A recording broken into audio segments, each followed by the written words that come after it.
Écoute dans la nuit. Chantal Bali, bonsoir à tous, bienvenue et merci de partager cette soirée avec nous. Notre invité ce soir est le père André-Marie, moine bénédictin. Il consacre sa vie et ses dons de potier, peintre, écrivain à lutter contre la misère. Il a fondé La Demeure à Croixrault dans la Somme où il accueille les déshérités de la vie. Père André-Marie, bonsoir. Bonsoir à vous. Alors, avec votre équipe de La Demeure, on va en parler, par la fabrication et la vente de poterie, de livres, vous aidez le père Pedro, aussi à Madagascar, c'est cela. Alors quand l'art se met au service de la bonté et de l'amour, faire du beau pour faire du bien, c'est votre devise, votre éthique, je crois, et c'est votre façon d'être au monde, c'est ça ? Oui, je crois que quand on a des mains qui sont faites pour travailler, les miennes ne sont jamais inactives, elles sont toujours en train de bouger.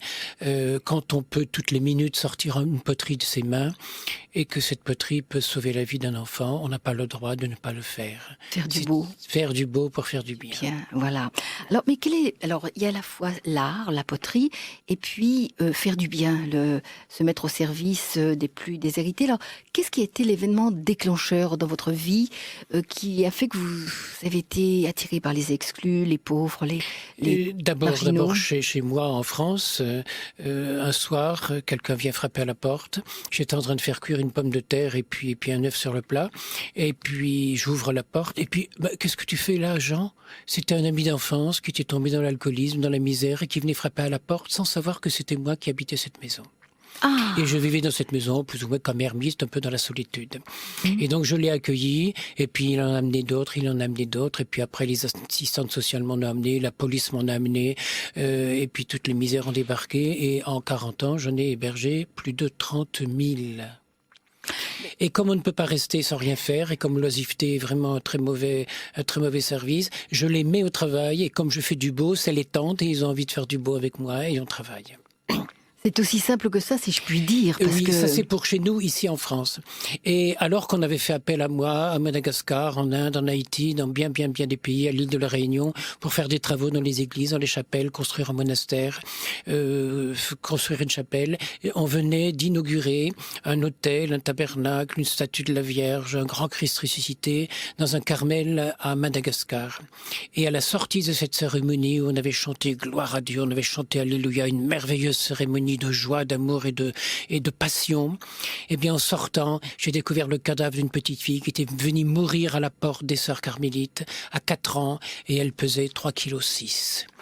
Et je me suis dit, plus jamais ça. Oh, pourquoi pas faire les deux ? On peut très bien aimer sans limite et puis continuer à vivre. Et on peut faire les deux en même temps. Même, ça s'écrit M''AIM. Vous aimez les jeux de mots, j'ai l'impression. Oui. Parce que vous trouvez... J'aime démonter les mots, je suis un artisan. Mais oui, c'est ça. Alors, je me suis laissé dire que le petit garçon de 9 ans que vous étiez aussi a vécu un événement qui l'a marqué, aussi qui a été déterminant dans sa vie.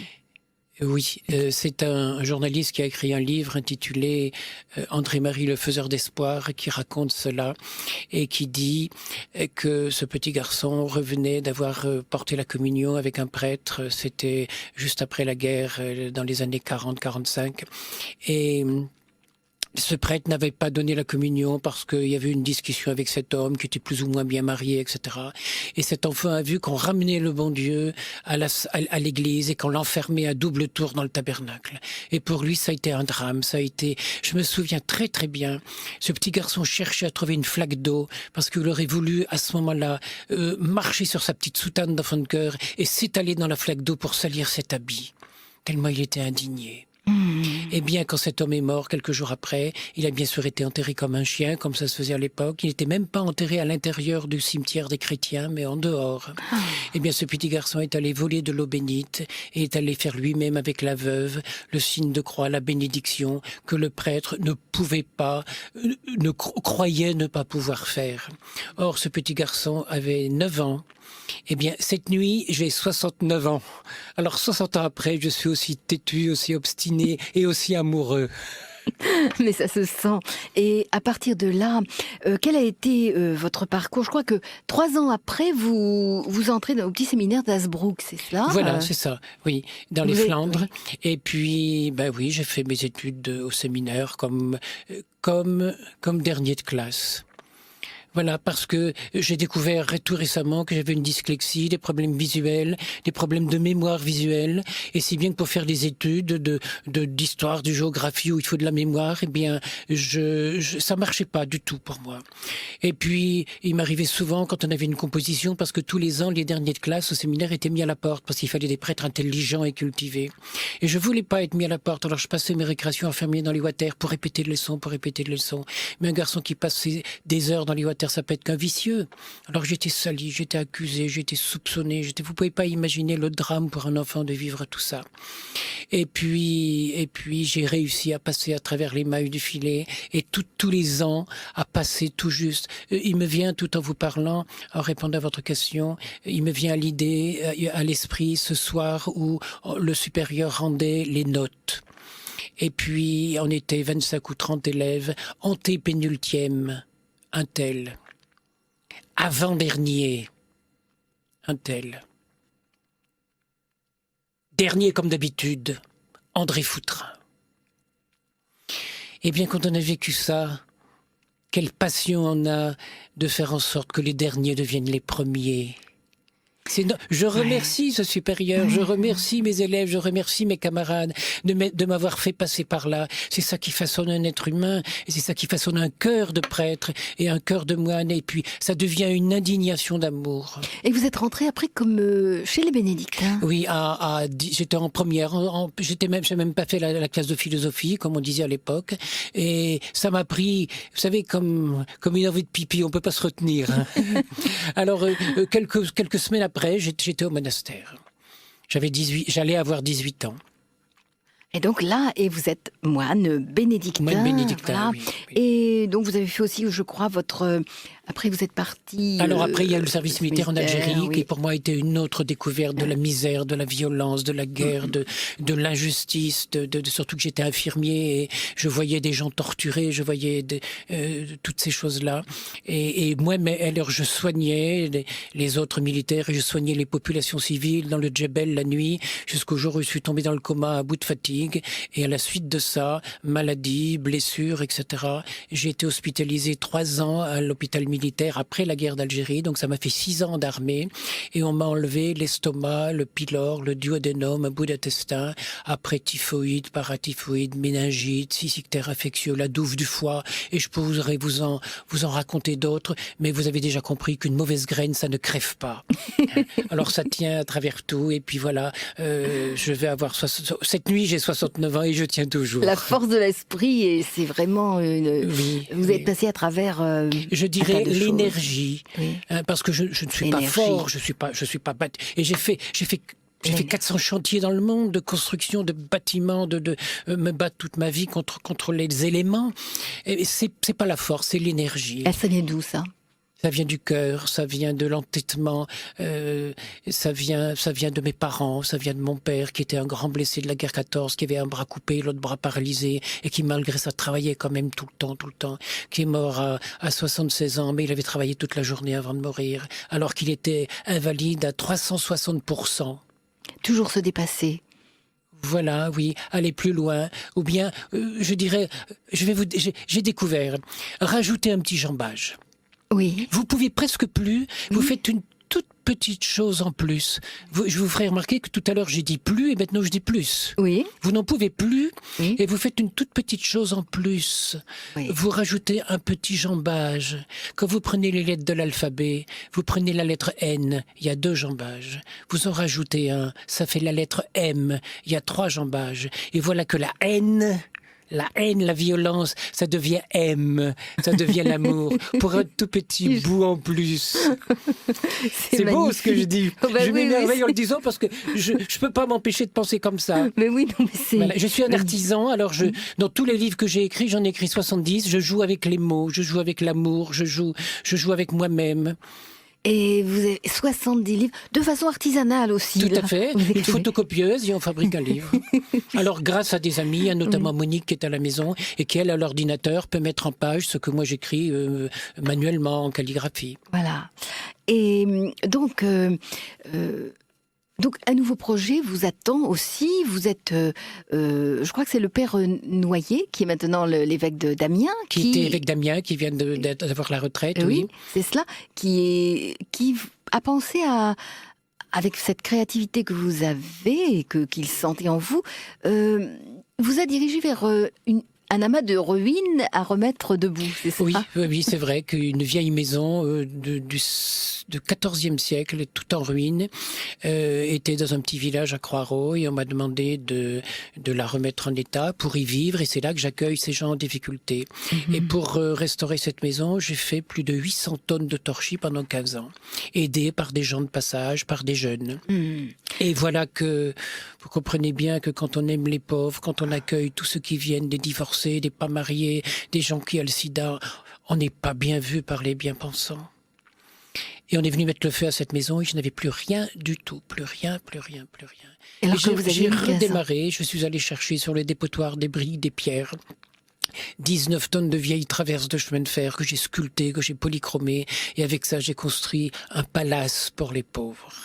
C'est l'abbé Pierre qui dit « Chez moi, c'est le style Louis XV et chez André-Marie, c'est Louis XV. » Mais cela ne vient que de récupération de pierres.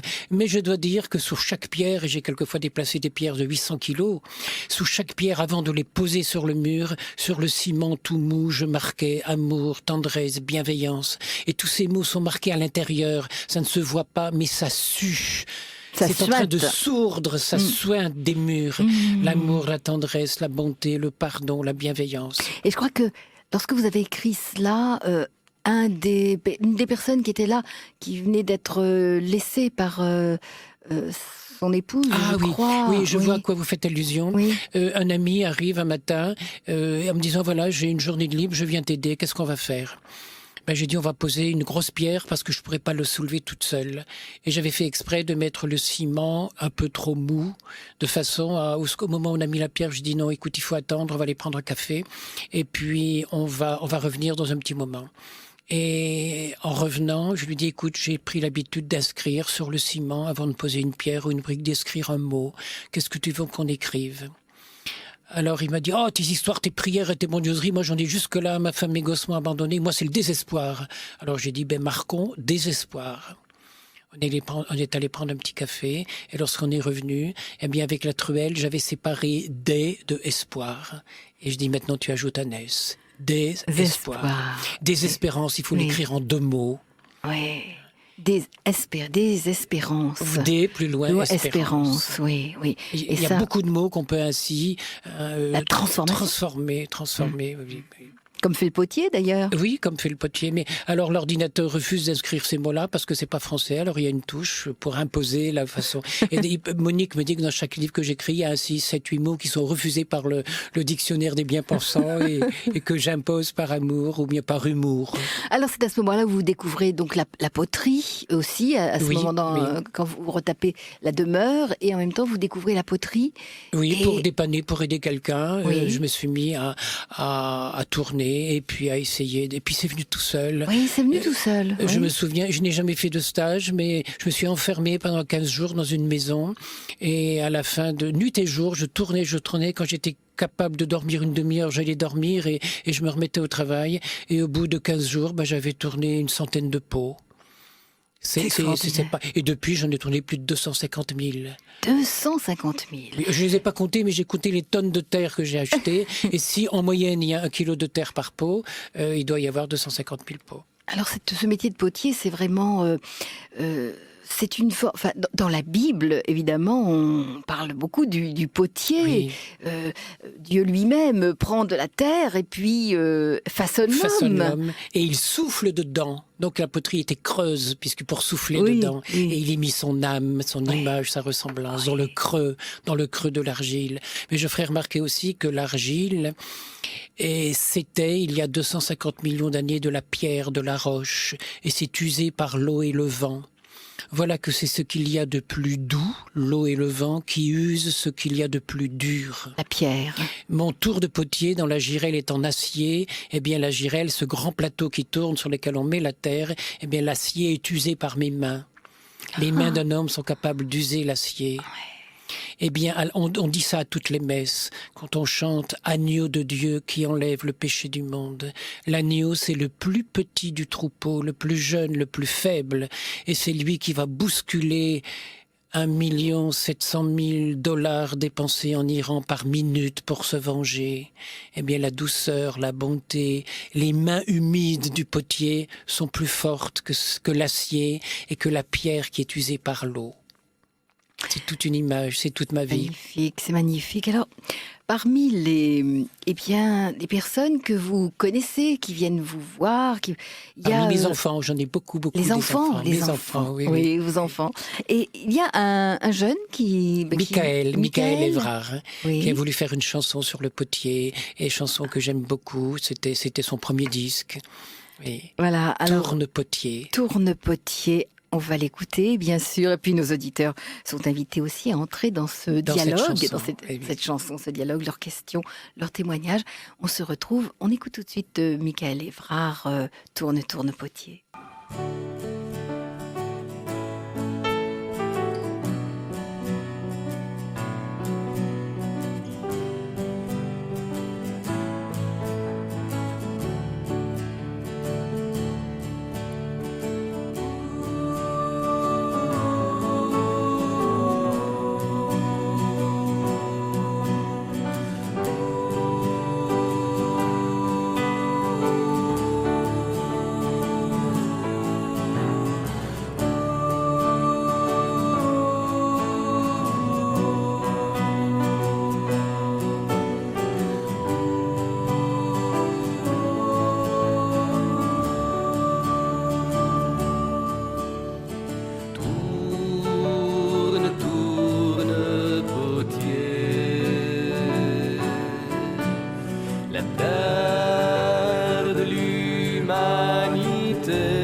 conscience façonne-les.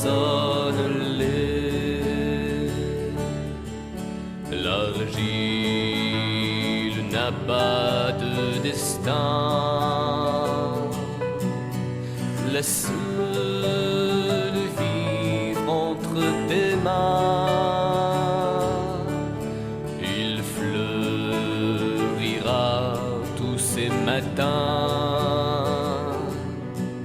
Il fleure bon le don du pain. Et tourne, tourne, potier. La terre de l'humanité. Tourne, tourne, potier. Les consciences façonnent-les.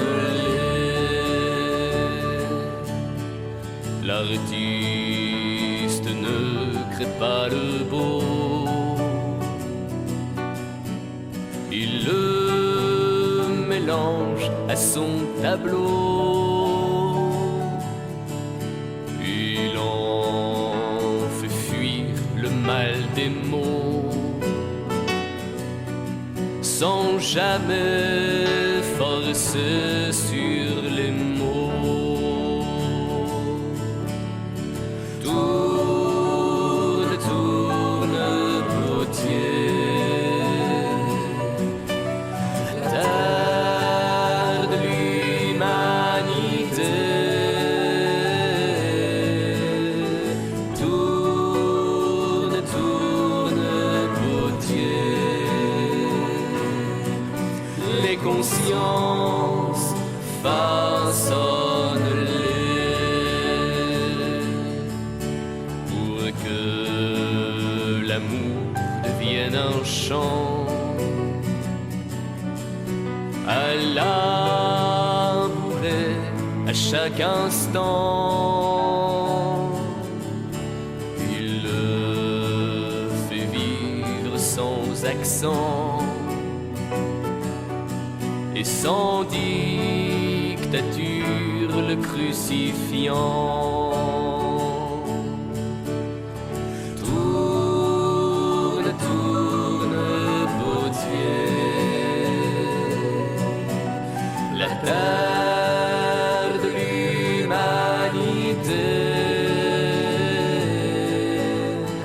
Tourne, tourne, potier, les consciences façonnent-les. Si des ennuis et des souffrances viennent te vider de l'intérieur, peut-être es-tu comme l'argile qui se creuse entre les mains du potier. Tourne, tourne, potier, la terre de l'humanité. Tourne, tourne, potier, les consciences façonnent-les.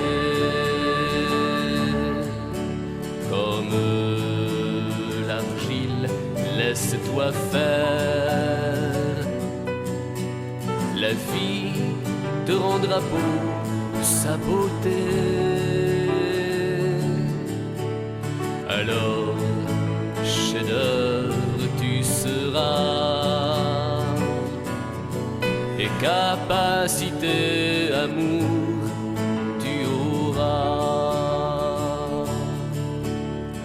Tourne, tourne, potier,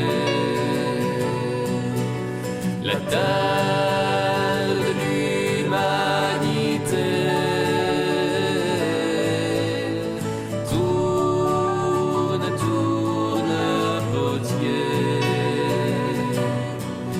les consciences façonnent-les.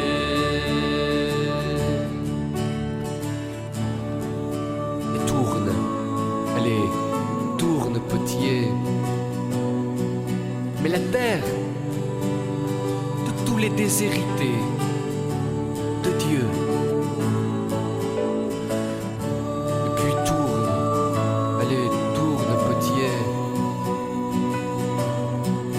Nos consciences, façonne-les.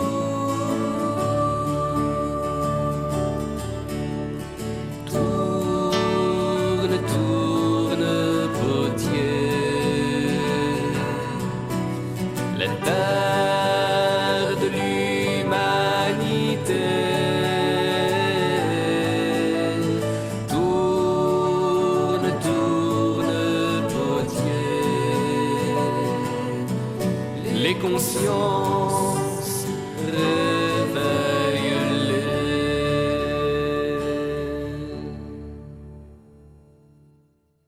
Michael Évrard, là, il y a quelques instants, et qui a médité sur ce métier de potier, en vous regardant vivre et travailler, et qui a bien compris aussi que c'est magnifique que les ennuis, les souffrances, potier, te vident de l'intérieur comme l'argile qui se creuse entre tes mains, potier. J'aime N'est-ce beaucoup pas? quand il dit aussi la terre de tous les déshérités. Est-ce que notre Église est l'Église des déshérités, des réfugiés? Vous savez, j'ai beaucoup de problèmes avec les flics, avec les autorités qui viennent m'enquiquiner chez moi, avec ces gens qui n'ont pas de papiers, qui n'ont des papiers d'église ou des papiers de civil. Qu'est-ce que ça peut vouloir dire? Ce sont aussi, eux aussi, les aimés de Dieu. Et j'aime souvent faire remarquer que Jésus, avant de mourir, a fait passer directement en première classe le bon larron. Eh oui. directement en première classe. Eh bien, est-ce que nous, on voudrait simplement faire passer par la petite porte de l'église tous ces gens qui viennent quémander chez moi? Jusqu'à l'autre jour, j'ai eu 12 demandes le même jour de ces sacrements que j'appelle mes sacrements buissonnières. Mais je vous assure que c'est une torture pour moi, parce que je voudrais obéir aux habitudes d'église. Et qu'est-ce qu'il faut faire devant une maman qui pleure, devant cette petite maman que j'avais tout à l'heure au téléphone et qui me dit: Père, lorsque mon mari m'a quitté, vous avez accepté, lorsque je me suis remarié à la mairie, de faire dans votre chapelle une célébration du pardon. Y a-t-il un prêtre qui a le droit de refuser une célébration du pardon? Et je lui ai dit ce jour-là: est-ce que tu as pardonné au passé? Et elle dit: voilà, maintenant j'ai un bébé, je voudrais que ce bébé soit baptisé par vous. Il n'y a que vous qui pouvez le baptiser puisque vous êtes à l'origine de ça. Et le curé de la paroisse refuse. Qu'est-ce qu'il faut faire? Je dis: madame, je vois que vous êtes tout ému au téléphone. Si vous voyez mes yeux, ils sont remplis de larmes, c'est tout ce que j'ai à vous dire. Ça me fait mal, mais je ne peux pas faire ça sans l'autorisation du prêtre. Et elle m'a dit: et si vous versiez quand même de l'eau sur la tête de cet enfant, qu'est-ce qui se passerait? Le bon Dieu refuserait sa grâce? J'ai dit: oui, mais quand cet enfant va être dans 20 ans, 25 ans, quand elle va se marier, il faudrait bien des registres de baptême pour qu'elle puisse se marier à l'église. Et elle me répond: mais mon père, elle sera où votre église dans 25 ans? Et ils seront où ces registres dans 25 ans? Et c'est un appel au secours, c'est un SOS. Vous savez ce que veut dire SOS en anglais? Ça veut dire sauver nos âmes. Sauver nos âmes. Eh bien, tous ces gens qui me téléphonent, mais je vous dis, c'est 10, 15 fois par jour, ça me fait mal. J'ai mal à mon église, mais je l'aime. C'est pour ça que ça me fait mal. Alors, lorsque vous tournez, justement, vous tournez parfois les poteries. Il y a des jeunes dans des écoles, dans des rassemblements. Je me sers d'une part de mon tour de potier pour fabriquer de la poterie et la vendre, pour nourrir des enfants qui ont faim, en aide à Madagascar, dans différents pays, pour nourrir les gens qui sont chez moi, mais aussi pour faire passer un message. J'aime beaucoup, par exemple, prendre une grosse motte de terre, une énorme motte de terre, et promettre aux gens: je vais vous faire un tout petit pot de rien du tout. Et quand ce petit pot est fait, je dis: excusez-moi, je me suis trompé, c'est un petit pot de rien du tout qui est la masse de terre. Parce que nous sommes des petits bouts d'humain d'un tout qui est l'humanité. Lorsque je m'approche d'une vitre l'hiver et que je fais que j'envoie de la buée sur la vitre, c'est moi qui m'étale sur la vitre. L'instant d'avant, cette buée, c'était moi. Donc, entre l'univers et moi, il n'y a pas de barrière, il n'y a pas de frontière. Je suis un petit bout inhérent à l'univers. Et si j'acceptais que je suis un petit bout inhérent à Dieu, le divin est en moi sans frontières, eh bien, lorsqu'on est assis à son tour de potier, on peut dire des choses comme celle-là dans la rue. Je prends aussi une boule de terre et je fais un grand bol. Et puis, j'ai dit aux gens: si vous voulez ce bol, je vais vous faire grandir. Vous savez, je suis un bon potier, j'ai 40 ans de métier. Vous allez voir, il devient plus grand. Vous le voulez plus beau et je le fais plus grand. Vous le voulez encore plus gros, plus beau et je le fais plus grand. Et arrivé, il s'effondre. Il était devenu tellement grand. Habitué, ça c'est les mondialisations. Et on y va avec une sûreté mécanique. Il n'y a pas un empire, il n'y a pas une constitution, il n'y a pas un pays, il n'y a pas une religion, il n'y a pas une science qui, lorsqu'elle veut, Asilor, qui veut grandir, la plus grande firme du monde, elle va s'écrouler dans combien de temps? Il n'y a rien qui a été conçu qui ne se détruit pas. Il n'y a rien qui est façonné, qui un jour... Toutes mes poteries, les 250 000 vont un jour être cassées. Mais oui, c'est avec cela que le Seigneur reconstruit aussi. Puisque l'argile, c'est de la pierre usée. Eh bien, j'en fais une poterie. J'aime aussi, quelquefois, faire une grosse boule et inscrire un mot d'amour. Je fais beaucoup de calligraphie arabe ou de calligraphie sanskrit ou de calligraphie hébraïque et écrire le mot amour ou le mot paix en chinois, par exemple, au fond d'une grosse boule. Et quand un jour, dans 2 ans, dans 20 ans, dans 50 ans, dans 100 ans, cette poterie va se casser, on va dire: oh, il y avait quelque chose d'écrit, mais c'est des Chinois, je comprends pas. Mais toi, attends pas de casser ta pipe pour découvrir qu'il y a quelque chose écrit à l'intérieur que tu comprends pas, mais c'est inscrit. Oui, le divin est inscrit en chacun d'entre nous. Mais c'est le mystère de chacun. C'est le mystère de chacun. Oui. Mais je suis catholique, ça veut dire que je suis universel, et quand je suis dans un monastère bouddhiste et qu'un vieux moine s'incline devant moi en disant: monastir, que le divin qui est en moi rencontre le divin qui est en toi, c'est pas universel, ça, c'est pas catholique, ça. Alors justement, vous voyagez beaucoup. Vous avez rencontré le père Pedro, Oui, alors. oui. Alors le père Pedro, qui est à Madagascar, qui est aussi un personnage. On vient de faire une tournée en France, dans 12 villes de Bretagne, à Ouais. Saint-Malo, Mont-Saint-Michel, à Rennes, à Vitré, à Pontchâteau, où on a parlé ensemble. Moi, assis à mon tour de potier, pour mimer cette misère, par exemple. Et puis lui, ensuite, on fait passer un film qu'on est allé faire là-bas sur place. Et puis, c'est lui, après, qui parle, qui témoigne. Et lorsque, à la fin de cette conférence, j'invite les gens, je fais passer une de mes grandes poteries dans les rangs pour pouvoir faire la quête. Il était intervenu l'autre jour, il dit non, André-Marie, pas pour faire la quête, pour rétablir la justice. Parce que quand il y a une différence entre les hommes de 1 à 2, c'est une différence. Quand c'est de 1 à 10, c'est pas normal. Quand c'est de 1 à 100, ça commence à devenir totalement normal. Et quand c'est de 1 à 1000... ça devient la plus grande des injustices et c'est scandaleux. Et on n'a pas le droit d'accepter ça. Alors le père Pedro, parlez-nous un peu de lui. Qui est-il Qu'est-ce qu'il est? Il est né de parents slovènes qui avaient fui le communisme. Et son papa était poursuivi par les communistes avec 5000 autres Slovènes sur une colline. On les tirait à la Kalachnikov comme des lapins et il était le seul survivant. En arrivant tout là-haut, en haut de la colline qu'il connaissait, il a dit aux camarades qui étaient attachés avec lui, tout en haut il y a un ravin, alors on va courir et on va sauter dans le ravin. Mais on va mourir en arrivant. Oui, mais on va peut-être être vivant. Et son camarade a pris toutes les balles de Kalachnikov et il est arrivé en bas, au fond du ravin, dans la neige, vivant. Il a réussi à se défaire de l'autre et puis pendant des semaines, dans la neige, il marchait pieds nus, etc., en mangeant des bourgeons de sapin. Et puis il est arrivé en Italie.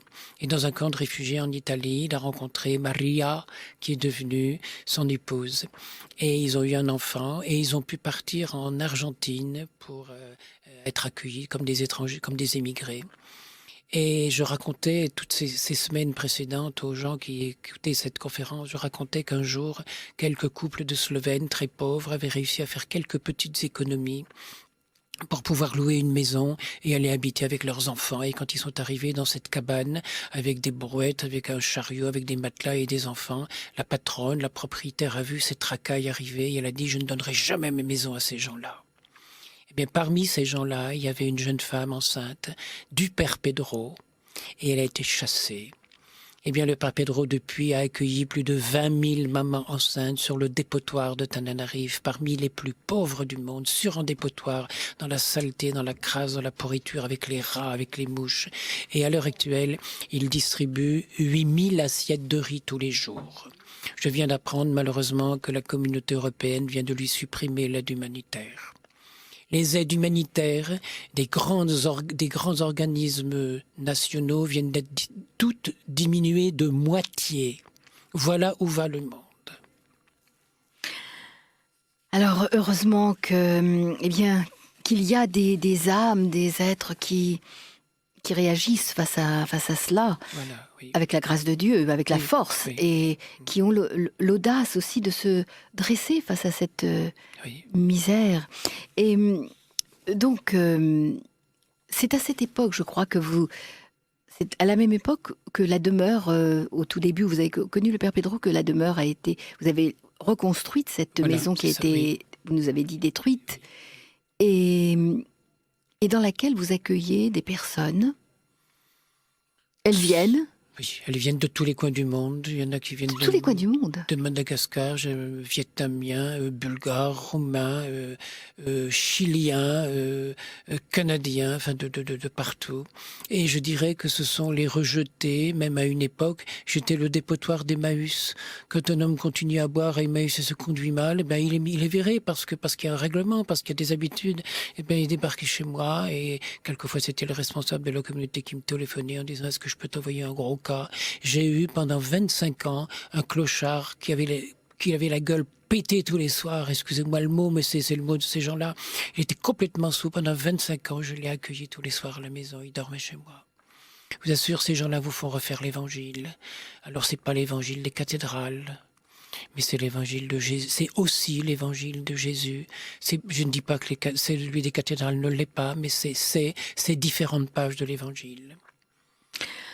Et donc ces personnes, petit à petit, certaines sans doute, parce que vous les aidez à reprendre goût à la vie. Oui. Parce que ce sont des personnes très blessées.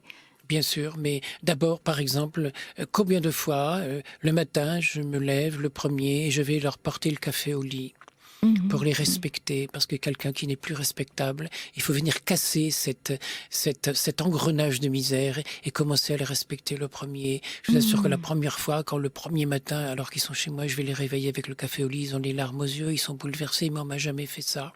Ben, je dis, tu en prendras l'habitude ici. C'est aussi une façon de les faire lever, parce que souvent, ces gens-là, on ne peut pas les mettre debout. Mais justement par la tendresse, pas par... Oui. Oui. C'est ma seule arme. Ouais. Mais C'est ma seule force. une arme qu'ils ne connaissaient pas. Non. Et puis la confiance. Là, quand je suis absent, j'étais absent toute la journée, je leur ai laissé la maison. Puis il y a quantité d'objets d'art, il y a des clients qui sont venus, qui ont acheté et ils me donnent l'argent. Oui, c'est la confiance, la tendresse, la confiance. C'est cela qui aide une personne à retrouver confiance en elle et puis sa dignité. Une petite histoire me vient à l'esprit. Un gars qui était chez moi depuis un certain temps, un jour, m'a trompé grandement. Il a volé de l'argent qu'un couple d'handicapés qui était venu passer 8 jours chez moi avait déposé sur la cheminée. Et il est parti, il s'est sauvé avec. Quelque temps après, il est revenu. Et il est revenu, mais les autres avaient découvert qu'il avait volé l'argent des petits handicapés. Alors je leur ai dit, restez dans la maison, c'est moi qui vais l'accueillir. Et quand il est descendu de la voiture, je suis allé à sa rencontre, il lui a dit, pourquoi t'as fait ça ? Parce que j'avais un enfant qui était à la DAS et que je voulais aller voir. Mais je dis, je t'ai pas inspiré assez confiance pour que tu puisses croire que j'allais comprendre ta situation, je te demande pardon. Et ensuite, je lui dis, oui, mais les autres sont très fâchés après toi, ils ont promis de te péter la gueule quand tu allais revenir. Alors tiens, voilà les 300 francs que tu as volés et tu les remettras sur la cheminée. Il m'a dit, père, vous êtes plus vache que les flics, vous, avec vos tendresses. Vous voyez, je suis plus fort que les flics. Avec la tendresse. Avec la tendresse. Je dois dire aussi qu'il n'y a pas longtemps, les policiers m'ont dit, des êtres comme vous, ça devrait être supprimé de la surface de la Terre. Voilà ce qu'il faut entendre dans les commissariats de police. Vous comprenez que je défends ces pauvres, ces maltraités. Je dois dire aussi que je connais des policiers qui sont des êtres extraordinaires et qui n'ont pas une fonction, mais une mission. Et j'en connais, et plus d'un. Mais je ferai remarquer que tous ces gens-là, tous ces fonctionnaires qui refusent d'avoir une fonction, mais qui se sentent investis d'une mission, sont tous mal vus dans l'institution où ils sont. Et je le leur dis, si parfois certains m'entendaient, pour leur dire courage, continuez, c'est vous qui avez raison. Vous êtes comme le petit, comme l'agneau qui va sauver le monde. Le beau fait du bien, n'est-ce pas C'est cela, hein, c'est aussi votre façon de voir les choses, Père André-Marie. C'est Platon qui disait déjà, quand on fait du beau, on fait du bien.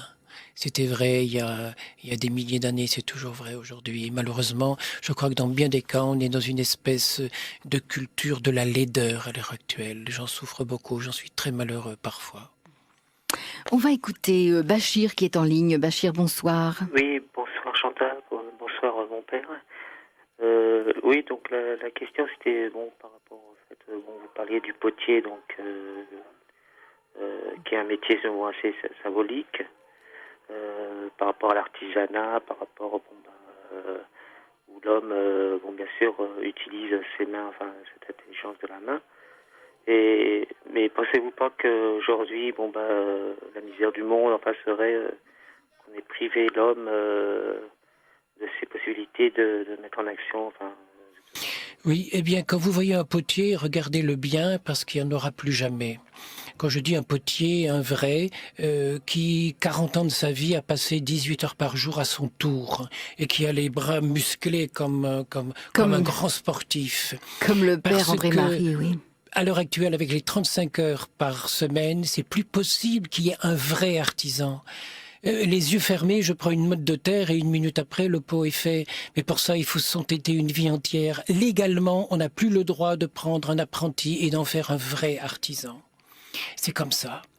Je dois aussi dire qu'à votre question, la main de l'homme créée par Dieu est remplacée par la machine. J'essaie de n'avoir aucune machine. Je n'ai ni fax, je n'ai ni répondeur, je n'ai ni Internet. J'essaie je vais vous dire, c'est pas gentil du tout. Pour moi, Internet, c'est point con. Et ça va pas plus loin. Je voudrais être... Quand j'entends parler de travailler au noir... Ça me met hors de moi. Il y a tellement de blancs qui sont payés à rien foutre et à rien faire de leurs mains toute la journée. Quand quelqu'un demande du travail au nom des droits de l'homme, on doit honorer sa demande et lui en donner. Et est-ce que le premier article des droits de l'homme ne devrait pas être qu'un être humain a le droit de poser les pieds sur la terre quelque part et de travailler? C'est un droit, le travail. Et malheureusement, à cause de l'argent, on fait des lois qui empêchent. Il y a plus de 200 millions d'humains qui n'ont pas le droit de poser leurs pieds sur la planète. On ne sait pas où ils doivent poser leurs pieds. Et ça, c'est une désespérance, mais il faut l'écrire en 2 mots, dès plus loin espérance. Et chaque fois qu'on rencontre un désespéré, eh bien, à la limite, encore tout à l'heure dans le métro, j'ai dit à un gars, allez, viens, on va aller boire un coup. Parce que de toute façon, c'est le seul dialogue que je pouvais avoir. Et à partir de là, il a pris sa bière, j'ai pris mon café, et on a pu dialoguer ensemble. Voilà, je ne sais pas si c'est la réponse à ta question, mais... Si, justement, par rapport au fait où il n'y a pas d'éthique par rapport à cette commercialisation, ce machinisme, Voilà, mais je voudrais faire remarquer aussi que je vis correctement et je n'ai ni retraite vieillesse ni sécurité sociale, absolument rien. Je fais un pot, il y a quelqu'un qui veut bien me l'acheter, eh bien j'achète des œufs, j'achète ce qu'il faut. Je vis au quotidien, je vis artisanalement.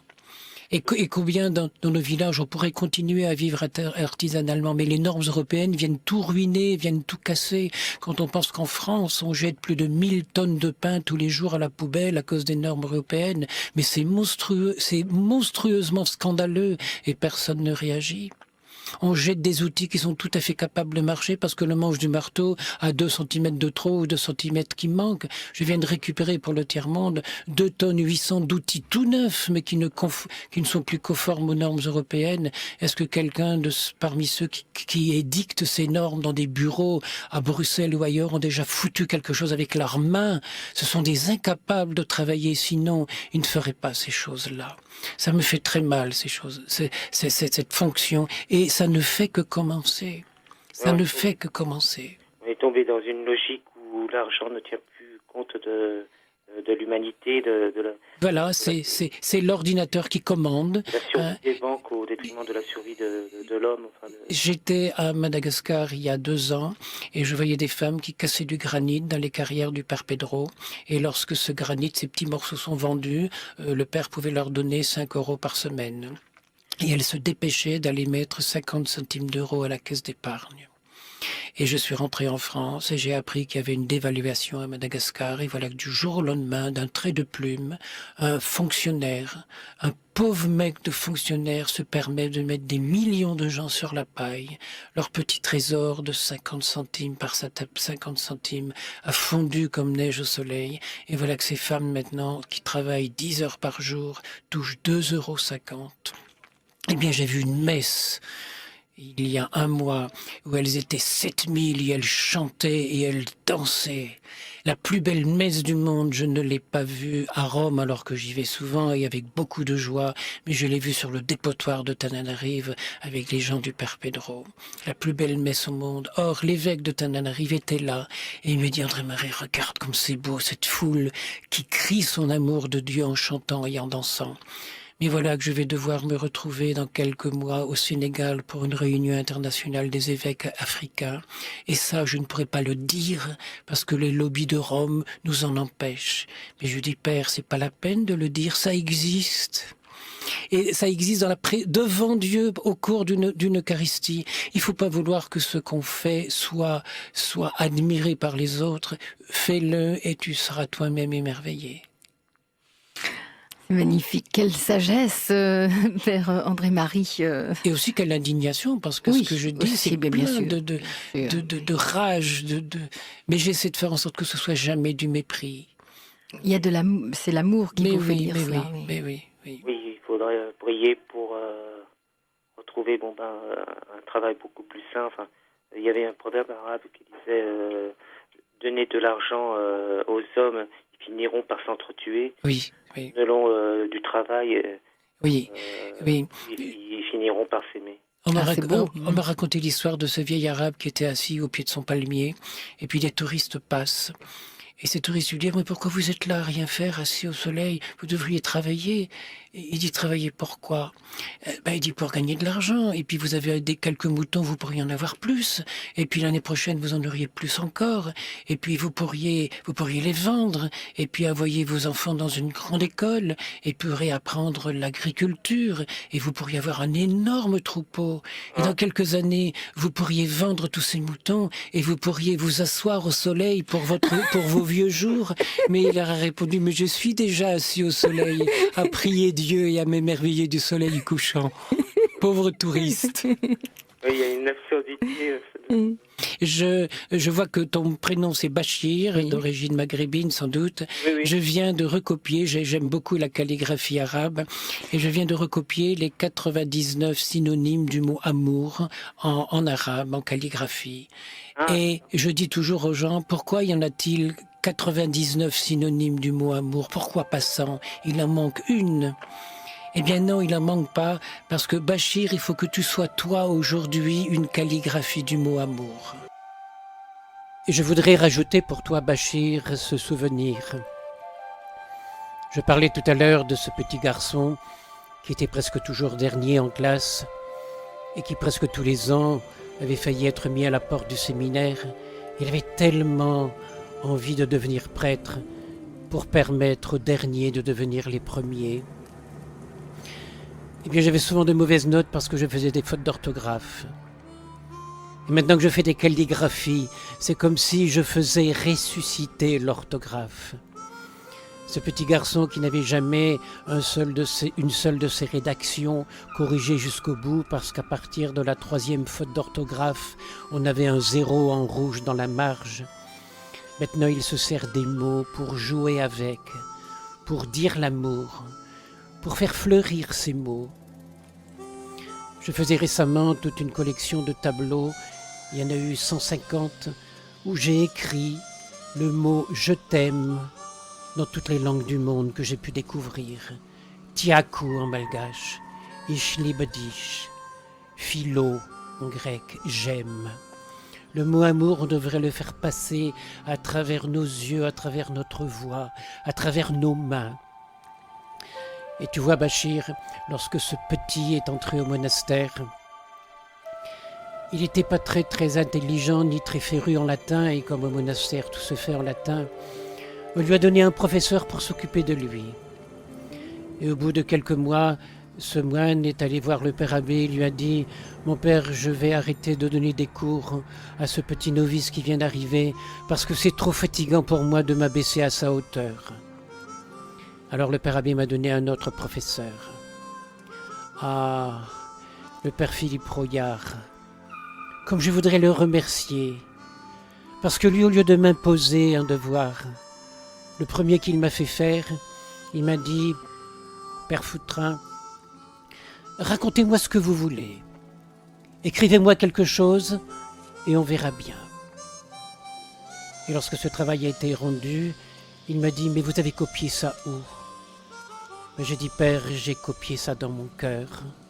Ça venait de là. » Et voilà qu'il m'a délivré de cette honte que j'avais de me croire le dernier. Parce que à l'intérieur de nous, ça peut sortir tout seul. Et c'est lui, ce même père qui quelque temps après, comme il me faisait faire du latin, est allé dénicher chez Saint Jérôme les textes où Saint Jérôme parle des fourmis. Et le grand amour que j'ai pour ces petites bestioles à 6 pattes est né de là. Saint Jérôme déjà avait au IVe siècle découvert ces petites bêtes du bon Dieu. En employant le mot « bête du bon Dieu », je me rappelle ce souvenir d'il y a quelques mois. Nous devions parler avec le père Pedro en public dans une petite ville de la région de Lille. Et le maire du village, qui se prénomme André, était venu me voir. Il m'avait dit « Père, nous avons reçu des lettres d'injures, des lettres de dénonciation. Que faut-il en faire ?» Et lorsque je lui ai demandé ce qui était sur ces lettres, il m'a dit « On dit notamment que le père Pedro et vous, c'est une secte. » Ah, j'ai dit, mais monsieur le maire, il ne se trompe pas beaucoup. Vous savez que vous allez nous voir tous les deux en public. Vous allez tout de suite comprendre que nous, on est des bêtes à bon Dieu. Nous, on est des insectes. Mais si vous regardez bien le cœur, ça se multiplie avec un droit de reproduction. C'est magnifique. Merci, hein. C'est beau, merci. c'est beau Merci. Comme cadeau. Ouais, Oui. Bachir. Merci. Bonsoir. Merci. Et c'est à chacun de nous d'être le Oui, centième, la calligraphie du mot amour. centième du mot amour. Un grand merci, Père André-Marie. Nos auditeurs nous rejoignent avec leurs questions, leurs témoignages aussi à partir de notre échange au 0892 68 80 30 s'ils sont en France. Pour l'étranger, le 00 331 56 2 fois 44 2 fois. On se retrouve tout de suite après 23h.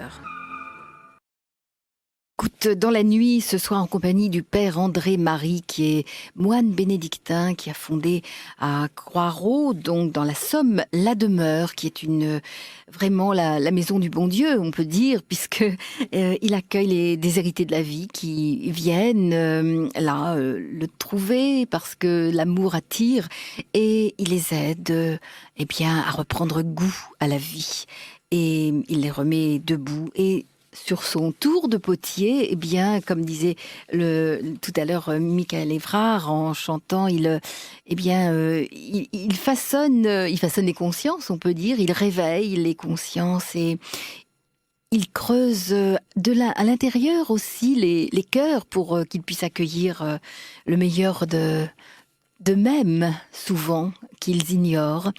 Et donc ce soir, nous accueillons tout cet amour qui est en lui, mais c'est aussi cette indignation devant la pauvreté du monde, devant ces âmes qui sont, et ces hommes qui sont complètement mis de côté, exclus, les exclus, oui, par les bonnes consciences, on peut dire, et par les forts qui par écrasent les beaux, les purs, les grands.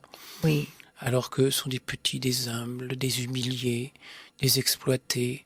Et ils en souffrent beaucoup, des souffrants, et donc souvent des révoltés. Et c'est cela que le Seigneur a aimé en premier, Oui. et il est venu non pas pour les bien-pensants, mais pour les malades et ceux non, qui parce sont... que les autres, Oui. les gens cultivés n'ont pas besoin de tout ça. Ils ont été bien élevés, on leur a montré le chemin. Mais ces gens-là, je pense à ce gars que j'avais hébergé pendant longtemps et qui, même quand il dormait, excusez-moi, mais il avait une sale gueule, ce mec. Alors que souvent dans le sommeil, on est détendu. Même quand j'allais le réveiller le matin avec le café au lit, je détournais le visage pour pas voir la gueule qu'il avait en dormant. Eh bien, pendant des années, pendant longtemps, il a été chez moi. Et puis voilà qu'un jour, il est reparti et je me suis arrangé pour qu'il s'en aille parce que son comportement était vraiment quand même un petit peu plus que limite. Et pourtant, je me suis souvenu qu'un soir, j'ai souvent des malaises après le repas, je rentrais dans ma chambre sans allumer la lumière et j'ai eu le regard attiré sur la table de nuit. Il y avait une tache blanche, il y avait un bol, j'ai allumé, j'ai découvert qu'il y avait un bol et il m'avait cueilli des cerises. Il avait donc découvert que je ne dormais pas la nuit et que souvent je mangeais des fruits. Il était allé cueillir des cerises. Mais je vais demander si parmi ceux qui nous entendent et qui m'écoutent, il y en a un qui peut me dire, moi un jour on m'a dénoyauté mes cerises. Eh bien ce gars, sachant que la nuit j'avais souvent des malaises, avait dénoyauté les cerises avant de les mettre sur ma table de nuit. Quelle délicatesse! Eh bien, ce gars, pourtant, a fait des bêtises très graves après. Et j'ai demandé à son avocat de pouvoir aller témoigner que c'était pas uniquement un monstre et un sale mec, mais que c'était aussi qu'il avait en lui des côtés. Et je n'ai pas eu le droit d'aller. Notre pauvre justice en France, le ministère de l'injustice française. Je vais souvent dans les tribunaux pour défendre les petits gars, très souvent. La dernière fois, c'était une famille où ils avaient tous fait des bêtises. Il y en a 6 en prison. Et j'ai dit, devant les jurés, à la demande de l'avocat, j'ai dit, écoutez, cette famille, dès que ces gamins-là étaient à l'école maternelle, quand il y avait une bêtise de fait, c'était les Lécadieux, c'était toujours, vous en avez fait les Dalton. Eh bien, dans l'histoire des Dalton, il y a un Lucky Luke qui tire plus vite que son ombre. Et moi, je suis le Lucky Luke de la famille des Lécadieux, mais moi, c'est pardonne plus vite que ton ombre. Et je les ai tous regardés, juges, procureur du gouvernement et tous les jurés, je les ai lentement regardés dans les yeux. Et j'ai dit, voilà, moi j'ai témoigné. D'ailleurs, il y avait eu une erreur dans le texte qu'on m'avait appelé le père André-Marie moine bénédiction. Bénédiction. Alors on dit, voilà, mais je suis là pour bénir. Bénédiction, mais je vous ai dit. Alors faites votre travail, moi j'ai fait le mien. Et le procureur du gouvernement m'a dit, comme vous auriez fait un bon avocat. Quand on défend les petits, c'est facile. C'est facile. Alors c'est vrai, vous dites aussi que le beau, puisque vous faites du beau, c'est opposé au luxe. Le beau et le luxe, ce n'est pas forcément, c'est pas la même chose. Le potier prend de l'argile pour faire une poterie, pour faire un vase, pour faire une sculpture. Quand je fais des bas-reliefs en métal, je prends les shrapnels de la guerre. Les shrapnels, ce sont ces grosses billes de plomb qui sont dans les obus, comme on a des plombs de chasse pour tuer les lapins. Et mon père, qui avait été blessé à la guerre 14, avait des shrapnels dans les jambes. Et depuis ma petite enfance, ça avait toujours été pour moi non seulement un drame, mais presque, ça faisait partie de ma vie. Je voyais papa faire des grimaces quand il travaillait au jardin parce que ça lui faisait mal aux jambes. Ah ben, ils sont les shrapnels qui sont là. Et voilà qu'étant moi-même hospitalisé à l'hôpital militaire, parce qu'on voulait déjà créer à l'époque un monastère pour des malades et des handicapés, je me suis mis à faire fondre d'abord des capsules de bouteilles de vin et puis après ces shrapnels pour fabriquer dans mon lit à l'hôpital, en sculptant le plâtre d'un copain, une petite croix, un bijou pour sa fiancée, des objets. Et comme ça, j'ai commencé une carrière artistique sans l'avoir voulu au départ. Et j'en suis arrivé, j'ai coulé plus de 70 tonnes de ces shrapnels, de ces obus de la guerre pour faire des crises, des vierges, des colombes de la paix. J'aime beaucoup faire des chouettes, un animal qui voit dans les ténèbres. C'est un animal qui a la foi. Et j'ai écrit un petit texte. Moi, je vois dans les ténèbres, je n'y vois pas grand-chose, mais juste assez pour aimer. Je n'y sens pas grand-chose, mais juste assez pour ne pas désespérer. Juste assez pour ne pas désespérer. Ce petit supplément d'âme qu'on découvre quand l'amour est en nous et qu'il déborde et qu'on laisse faire la nature, les choses en nous. Finalement, vous mettez en pratique cette parole d'Isaïe, c'est ça? Je transformerai les épées en socs de charrue et les lances en faucilles. C'est beau quand à deux on dit le même texte, parce qu'on l'a dans le cœur. Et c'est cela, en transformant des anciens obus de la guerre en colombes de la paix, c'est tout un symbole. Et un voyou en enfant de cœur. Quand le pauvre Charles, qui avait vécu 25 ans chez moi, à la fin de sa vie, est tombé dans mes bras en me disant en picard, « Mon petit père, j'ai que t'y au monde. Mon petit père, je n'ai que toi au monde. » Et pourtant, il était né dans un château, il a vu un précepteur étant enfant. Et il est mort chez nous. Et il y en a comme ça 9 de nos amis dont les cendres sont dans les murs de la chapelle. J'ai fait les murs de cette chapelle qui est, je crois, le chef-d'œuvre de ma vie. Les murs sont creux, il y a les urnes de maintenant 12 de nos amis. Alors, non seulement vous faites des poteries, mais vous écrivez. Vous avez écrit 70 livres. Il paraît. À peu près. Oui, alors des titres vraiment étonnants. Vous les faites à partir de vos rencontres qui sont comme des interpellations. C'est cela, quelque part. Vous entendez, vous voyez, puis vous sort justement, comme sort des mains du potier, là sort des mots, des pensées. Apprivoise ta souffrance, par exemple. Eh bien, sors de ton labyrinthe. Écoute, tes larmes te disent. Ah oui, ou libère ta sagesse. Urgence du partage. Et vous l'avez là, sous les yeux, celui-là. Un jour, quand je serai grand aussi. Voilà, alors, je le prends parce que je l'ai avec moi. J'ai amené 2 livres, comme ça, tout à fait au hasard. J'ai pris ceux qui étaient sur la table. Oui. Et puis je l'ouvre, là aussi, comme ça. Un jour, quand je serai grand, je ne jouerai pas à la poupée avec moi-même. Je jouerai à être moi-même. Par-delà mes nostalgies révolues, je découvrirai qu'il n'y a rien en moi à rejeter, mais qu'il y a tout à assumer, qu'il y a tout à découvrir, à recouvrir de bienveillance. Découvrant que mon passé vit en moi, je serai convaincu d'être aujourd'hui le bâtisseur de mon avenir, sans oublier ce que j'ai été ou que j'aurais dû être. Et puis je le feuillette au hasard, une dizaine de pages, et je vais voir à la fin Un jour, quand je serai grand, je ne dirai jamais que je sais déjà, comme si la vérité se pouvait enfermer en moi. Je la chercherai partout, même si elle se cache, chez celui que j'appelle ennemi. Il a son point de vue et j'ai le mien. La vérité n'est ennemie de rien ni de personne. Elle peut être écrite, mais l'illettré n'en saura jamais rien, même s'il la vit. Le lettré, lui, la connaît, même s'il ne la vit pas. Alors ce livre, par exemple, comment il est né on voit sur la couverture, c'est magnifique, un adulte et puis un enfant au bord de la mer. L'adulte tient l'enfant par la main, c'est très, très symbolique. Il le conduit vers l'avenir. Prendre un enfant par la main, oui, c'est... On pense à cette chanson d'Yves Duteil. Comment vous est né ce livre ? C'est plus fort que moi. Quand je ne peux pas être à mon tour de potier ou à l'atelier de sculpture ou devant ma table à peindre, quand mes mains sont inoccupées, je m'ennuie. Alors, comme je circule beaucoup, je voyage beaucoup en avion, dans le train, en voiture, on fait 300 000 kilomètres. Et que je ne conduis pas, vu mon état de santé, je n'ai pas le droit de conduire, je suis à de rien faire. Alors je prends du papier et j'écris. Et là, tous mes livres ont été écrits dans le train, en voiture ou en avion. Un jour, quand je serai grand, j'irai pleurer dans les ruisseaux pour y mêler mes larmes. Et demander pardon à l'eau d'en faire notre poubelle. Et demander pardon à l'eau de l'exploiter. Et demander pardon à l'eau d'en faire de l'eau bénite alors qu'elle est déjà de l'eau de vie créée par Dieu. Et tenter de lui rembourser une partie de la dette que la vie lui doit au titre d'un crédit universel. Et je ferai remarquer que dans ces textes, je crois, vous me posez la question pourquoi j'écris, je les découvre en lisant ce texte. Le mot de Dieu n'est inscrit nulle part. Mais vous devinez bien qu'il est partout. Eh oui, bien sûr. Or, je souffre beaucoup de voir qu'à l'heure actuelle, dans la société dans laquelle on vit, on ne peut plus parler de Dieu. Ça dérange les gens, ils vous font taire.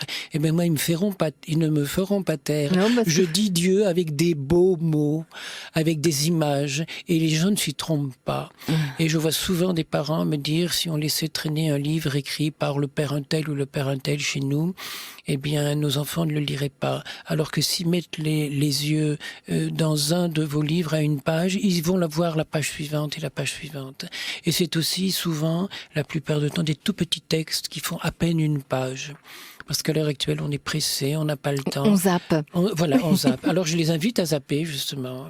Et alors, j'avoue que j'écris comme ça, tellement naturellement que j'oublie ce que j'écris. L'autre jour, je voyais une revue, il y avait un très beau texte. J'ai pris une paire de ciseaux pour le découper parce que ça, j'aurais voulu m'en inspirer. Et puis, arrivé en bas, eh bien, j'ai failli couper André Marie. C'était de vous. J'avais oublié. J'en oublie beaucoup. Alors il y a d'autres, oui, par exemple, libère ta sagesse, invente-toi la tendresse. Oui, c'est le dernier. Oui, parce que j'allais dire, quand on est prêtre, quand on est moine, quand on fait vœu de chasteté, on doit être débordant de tendresse encore plus que les autres. Et on doit l'inventer de toutes les façons et le dire et le redire et tous les grands amoureux que j'ai rencontrés dans ma vie, c'est Grave Durkheim, c'est Annick de Souzenel, c'est le père Pedro, c'est l'abbé Pierre. On a envie de leur ressembler.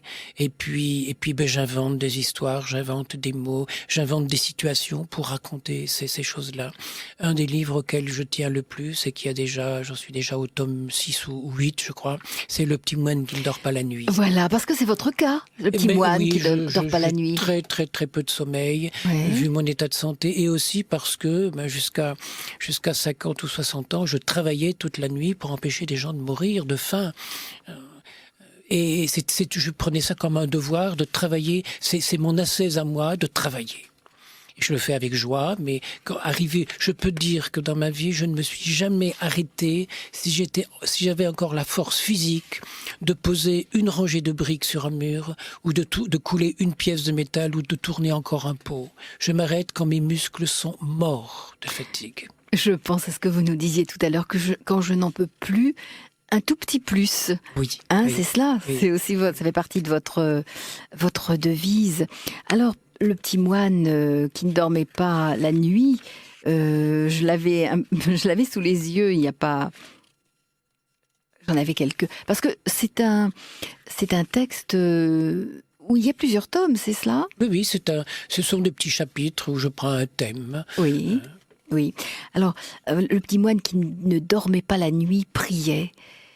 Il priait pour ses frères, les hommes. Un moine, c'est fait pour ça. Il était là un peu comme un veilleur. Il pensait à toutes les réussites des hommes. Elle l'émerveillait. Mais il pensait aussi à tout ce que l'humanité avait raté, qui aurait pu être aussi réussi. Et il en souffrait. C'était sans doute pour cela qu'il était moine, à la fois pour s'émerveiller et pour avoir mal à l'histoire du monde, pour mélanger les réussites des hommes à leurs échecs, comme au calvaire s'amalgamaient les bêtises des hommes et la bonté de Dieu. Ces quelques lignes du petit moine qui ne dormait pas révèlent bien le souci permanent d'être proche de la vie des hommes, n'est-ce pas, Père André-Marie ? Et si bien lu. J'ai toujours plaisir quand, au cours de spectacles, au cours de soirées, des gens lisent des textes et ils mettent leur interprétation à eux par le son de leur voix. Ça m'émerveille parce que j'ai complètement oublié ce passage. Oui, mais il y en a tellement que je suis là pour le moment, là devant, avec un micro devant moi, et je suis là. Quand est-ce que dans la vie, on est là. C'est Graf Durkheim, ce grand sage qui a vécu en Allemagne à la fin du siècle dernier, en Forêt Noire, et qui a été une époque mon maître à penser. Au moment où tout s'écroulait en moi, j'ai découvert Durkheim et puis il m'a remis sur le chemin. Et on raconte de lui que lorsqu'il était au Japon, des amis l'avaient envoyé au moment du nazisme pour le protéger contre le nazisme. L'avaient envoyé comme attaché culturel à Tokyo. Et il savait qu'il devait y rester un certain temps, donc il s'est complètement inséré dans la culture du pays. Et un vieux moine lui avait conseillé d'apprendre le tir à l'arc, qui là-bas est un exercice spirituel, comme l'aïkido, comme toutes ces choses-là. Et pendant 10 ans, il a tiré à l'arc. Et on raconte qu'à la fin de ce temps, un jour, il avait pris une flèche, il a visé la cible, et regardant son maître, il a lâché la flèche qui est partie dans le mille. Et il a pris une deuxième flèche, il a de nouveau visé la cible, et il a regardé de l'autre côté son maître longuement dans les yeux, et quand il a lâché la première flèche, la deuxième flèche est allée fendre la première. Et à ce moment-là, son maître a un cri. Et Durkheim lui dit, mais enfin maître, regardez ce que vous avez obtenu de moi, ces 2 flèches qui sont dans le mille. Et son maître lui dit, mais toi tu es là devant moi à 1 mètre, tu n'es pas là-bas sur le mur, là-bas c'est la cible, mais toi où est-ce que tu es ? Est-ce que tu n'es pas là ? Et quand on sait être là, je dis souvent à ma façon, souvent on entend, ah ben voilà maintenant. Et moi je dis, bien, vois, c'est-à-dire regarde là, et tu prends la main de l'autre et tu dis maintenant. Voilà, c'est ce qu'on fait. Voilà. Eh bien, et ça change le monde, ça, simplement en prenant les mots au pied de la lettre. Pendant le carême, récemment, je devais parler à des jeunes, à des petits, et je leur avais fait inscrire sur le mur « J'ai envie de pardon maintenant parce que c'est le carême ». Et puis il l'avait inscrit, j'ai demandé à la sœur qui était là et aux dames catéchistes s'il n'y avait pas de faute. Il y a une dame qui m'a dit si, parce que ça s'écrit C-E-S et pas S-E-S. Je dis pour le reste c'est bien. Ah oui, c'est bien mon père. Non mais je dis vous avez tout faux. Et après 3/4 d'heure d'entretien avec les enfants, on a vu s'écrire sur le mur « J'ai envie ». Et je disais aux enfants, c'est le contraire de « en mort ». Si un copain un jour te dit « j'ai envie de drogue », tu lui diras « non, j'ai en mort de drogue ». Et je ferai remarquer à propos de la drogue, dans quel monde nous vivons à l'heure actuelle. Le chiffre d'affaires d'une seule drogue, la cocaïne, est l'équivalent de l'automobile dans le monde. Et je suis absolument certain de ce chiffre. Donc les enfants ont écrit « j'ai envie de pardon ». Donner, pardonner, abandonner. J'ai envie de pardon maintenant parce que c'est le quart et ils ont décidé un petit cœur pour M. Avec les petits, bien sûr, c'est de la poésie, mais ils le retiennent. Bien sûr. Et il faut que les mots qu'on dise soient en nous porteurs d'un message. Il faut qu'on s'habille des mots qu'on dit. et non pas qu'on récite par cœur, et comme si c'était... Il n'y a plus de cœur quand on récite. Oui, par cœur, oui. Voilà encore un mot qu'on Faut a mettre son complètement cœur, abêti. On va plus tard juger d'une société d'après les mots qui ont été inventés à une époque. Eh bien, l'un des mots qu'on a inventé récemment, c'est le mot amuse-gueule. Voilà. Un amuse-gueule. Et j'ai vu un paquet d'amuse-gueule qui correspondait de luxe. Ben, bien sûr qu'on a le droit d'inviter des amis, bien sûr qu'on a le droit de faire la fête. Mais on n'est pas obligé d'offrir 1 ou 2 paquets d'amuse-gueule qui valaient il y a quelque temps 76 francs. C'est-à-dire 2 mois de nourriture pour un enfant qui a faim. À l'heure actuelle, pour moi, 1 euro, c'est une semaine de survie pour un enfant. Qui pourrait ne pas donner 1 euro? Une semaine de survie. À Madagascar. À Madagascar et dans bien d'autres Oui, pays. oui. Mais la misère ne fait que commencer dans le monde à cause de la mondialisation, qui est la dernière des horreurs que l'humanité pouvait inventer. Devant le mot mondialisation, il y a qu'un seul mot que je peux mettre, moi, c'est catholique, universel. Mais ça veut dire catho maintenant, comme ça me fait mal. Universel, c'est-à-dire que chez moi, l'autre jour, c'était mon anniversaire, l'année dernière, c'était aujourd'hui, mais l'année dernière, on a récité le Notre Père de 19 langues différentes. C'est vraiment... Là, c'est universel. Voilà, oui, voilà, oui, voilà. oui. Mais cette mondialisation, elle ne peut être authentique que si c'est l'Esprit Saint qui la réalise. Si on est tous des fils de Dieu. Oui. Or, le monde entier est devenu un casino. Un casino où on joue les vies humaines à la roulette. Voilà. Et je vous parlais de cet argent de la drogue, toutes ces fortunes énormes qui sont faites avec la drogue. Comment peut-on faire pour blanchir cet argent sinon en achetant des armes? Pour blanchir cet argent. Et à l'heure actuelle, si on veut regarder, si on lit le monde diplomatique, on découvre qu'il y a 15 ou 16 pays en guerre, dont on ignore tout. C'est étrange que ce sont les pays pauvres qui se font la guerre, alors que la guerre, c'est ce qui coûte le plus cher au monde. C'est nous qui faisons la guerre là-bas. L'Europe est le continent qui fabrique le plus d'armes au monde et la France est le 3e pays fabricant d'armes. Et j'en ai honte, ça me fait mal et pourtant je suis français et je suis européen. Il faut voir là maintenant. Oui. Voilà l'une des applications. Vois là, maintenant, Voilà. tenant la main. Voilà. Et puis quand on peut, comme moi, faire fondre symboliquement ces obus. Et j'aime beaucoup le sens du mot symbole, symbolum en grec. C'est une image de potier, justement. Lorsque des anciens avaient vécu un événement, la bataille de Samothrace, par exemple, eh bien, les quelques survivants avaient pris une poterie, l'avaient cassée et chacun amenait un morceau avec lui. Et des années après, ou une génération après, quand on se retrouvait, on faisait coïncider ces morceaux. Et on disait, c'est bien ton grand-père qui est avec mon grand-père. On se reconnaît et dans l'évangile, et ils le reconnurent à la fraction du pain. Oui. Et la fraction du pot. Oui. Oui. Mais est-ce qu'on nous reconnaît, nous, étant parce qu'on aime, parce qu'on est tolérant? Je me permets de raconter une petite histoire qui s'est passée pour moi dans le métro il y a quelque temps. C'était un soir, il faisait très très froid au mois de février et plutôt que d'attendre le train sur le quai de la gare du Nord, je suis resté assis dans le métro en prenant un livre et puis en prenant des notes. Et puis voilà que brusquement une mauvaise odeur s'approche de moi, c'était un vieux clochard, alors vous savez, à planer. Et je prends mon sac qui était posé sur un siège, je le mets sur mes genoux et je l'invite à s'asseoir. Et puis il me dit, monsieur, vous n'êtes pas bien? Je dis, si, apparemment, je suis bien. Ah ben, dis, c'est les autres.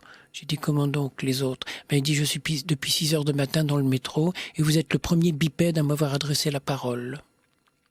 Il était 6 heures du soir. Alors je dis, monsieur, écoutez, je vous en prie, ça me fait bien plaisir d'échanger quelques mots avec vous. Et puis un de ses copains, clochard, arrive, et un petit quart d'heure après, je me suis retrouvé au milieu d'une quinzaine de beuglants qui se passaient leur bouteille de bouche en bouche, leur bibine, comme ils disent. Et comme il était le temps pour moi de regagner la gare, le quai de la gare pour prendre mon train, je m'excuse auprès d'eux en leur disant, écoutez, je vous quitte, c'est l'heure de mon train. Et à ce moment-là, le premier, celui que j'avais invité à s'asseoir, me sort son litre de rouge, sa grande bouteille en plastique d'un litre et demi, il me l'attend et dit, tiens, petit, bois un coup. Alors je prends sa bouteille, on est bien obligé de s'exécuter, je prends sa bouteille, je la mets à mes lèvres, je prends une goulée et puis je lui rends la bouteille en le remerciant. Et il me dit, toi t'es curé. Ah bon? Je dis oui, je suis curé, mais pourquoi? Parce que je bois un coup de rouge avec les copains dans le métro, je suis curé. Il dit non, parce que dis-moi, t'avais envie d'essuyer le goulot de la bouteille avec ton verre de manche et tu ne l'as pas fait. eh bien voilà que les autres vont découvrir les valeurs spirituelles qu'il y a en nous, au dégoût qu'on a et qu'on ne montre pas. C'est ça l'amour de Dieu. Qu'est-ce que vous pensez quand on va dire en confession « Je prends le ferme propos de ne plus recommencer ». Mais le bon Dieu, comme une maman qui, le jour de la fête des mères, à qui son petit garçon dit « Maman, je serai plus jamais méchant ». Et la maman est assez bête d'amour pour le croire. Mais le bon Dieu, il est bête d'amour. La demeure qui est, je disais, la maison du bon Dieu, comme il est le potier du bon Dieu. Et ça, c'est l'abbé Pierre qui disait ça à, je ne sais plus. À Pierre Lunel. Ah, voilà, c'est qui cela. avait écrit un livre, les nouveaux rois mages, et j'étais, au dire de Pierre Lunel et de l'abbé Pierre, l'un des rois mages du monde actuel. Les rois mages. Et alors il disait, tu verras, c'est le potier du bon Dieu. À part ça, il fait le même métier que moi. Oui. Alors donc, vous devez, oui, c'est sûr que entre confrères, enfin, vous faites le même métier, donc je pense que vous vous rencontrez de temps en temps. Oui, mais je sais que le père est tellement pris, a tellement de problèmes, de soucis. Je crois qu'il y a des amitiés qui n'ont pas besoin, on n'a pas besoin de se frotter le nez sans arrêt l'un à l'autre. Oui, Je oui. pense à lui tous les jours, je prie avec lui tous les jours. Mmh. C'est comme avec le père Pedro. Je lui téléphone en disant, écoute, j'arrive demain, j'arrive après-demain là-bas à Madagascar. Et il téléphone en disant, ben écoute, j'ai 10 jours, tu m'organises une tournée en France et on ne se quitte pas pendant 10 jours et après pendant 1 an. Mais on est branchés, Oui, branchés. greffés au même arbre, Ouais. qui est l'amour de miséricorde et la misère du monde. Ouais, c'est cela, et c'est le courant de l'amour qui passe Voilà. et qui Et- n'a pas besoin forcément de se voir tout le temps. Hein. Non, C'est au-delà de Non, cela, c'est dans au-delà de l'invisible. ça. Et je viens là, tout à l'heure, quelqu'un vient de venir au studio m'apporter Oui. le nom de Cécile. Et aussitôt, j'ai dit, elle est infirmière, je l'ai connue à l'hôpital militaire de Lille. Mais voilà, des choses comme ça, c'est tout à fait, il y a une fidélité. Et j'ai tout de suite me suis rappelé tout de suite qui c'était. Voilà, Et j'espère qu'on pourra se parler un jour au téléphone. voilà. Alors n'hésitez pas, Cécile, à prendre contact. Alors, un autre livre, Père André Marie, Urgence du partage. Alors là, effectivement, c'est toute votre C'est vie. un cri, ça, c'est un Oui. cri. Oui. Et il a été écrit il y a presque 15 ans et il n'est jamais autant à l'ordre du jour qu'aujourd'hui. Et ce que je disais comme des prévisions sur la misère du monde qui ne fait que grandir, qui galope à toute vitesse, c'est toujours aussi vrai. Je me permets de l'ouvrir. J'avais écrit à la fin de ce livre un manifeste. Oui. Je n'en lirai que quelques pages parce c'est un peu long. Prenons conscience que tous les hommes sont frères, que l'exclusion est le crime social le plus grave de notre époque. Prenons conscience que le peuple des pauvres qui sont nos frères ne cesse de croître et d'augmenter. Prenons conscience que la maladie qui cause chaque jour dans le monde le plus grand nombre de morts est la faim et qu'elle est la maladie la plus facilement guérissable. Prenons conscience de tous nos avantages de repus, d'enseignés, de soignés, de profiteurs des droits sociaux, alors qu'une grande partie de l'humanité est privée de tout cela. Prenons conscience que nous sommes responsables d'une société qui produit des pauvres comme elle produit des marchandises de luxe. Prenons conscience que nous avons plus souvent envie de juger et de condamner que d'aider et de partager. Prenons conscience que la terre est un bien appartenant à toute l'humanité, mais que certains s'arrogent le droit de l'exploiter uniquement dans leur propre intérêt. Il y en a comme ça 5 ou 6 pages de prenons conscience. Et ensuite, je termine en disant s'il existe des droits de l'homme, le premier droit qu'a l'homme sur la terre est celui de ne pas mourir de faim. S'il existe un Dieu unique qui aime tous les hommes, une énorme inégalité entre ces hommes ne peut être qu'une injustice devant Dieu. S'il existe une iniquité impensable, c'est de trouver normal que des enfants ne connaîtront jamais le bonheur de manger à leur faim, d'aller à l'école et d'être soignés.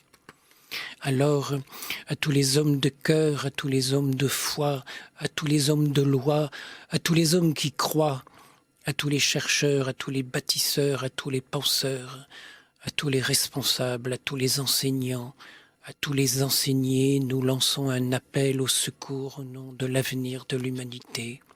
C'est aujourd'hui et dans les jours à venir qu'à notre porte va se jouer le sort de centaines de milliers d'hommes, d'enfants. Si tu le veux, ils continueront à vivre. Si tu le peux, ils existeront encore demain. Il y a tout un livre dans ce style. Oui, oui. Je n'ai jamais trouvé d'éditeur pour mes livres. Ça m'est égal.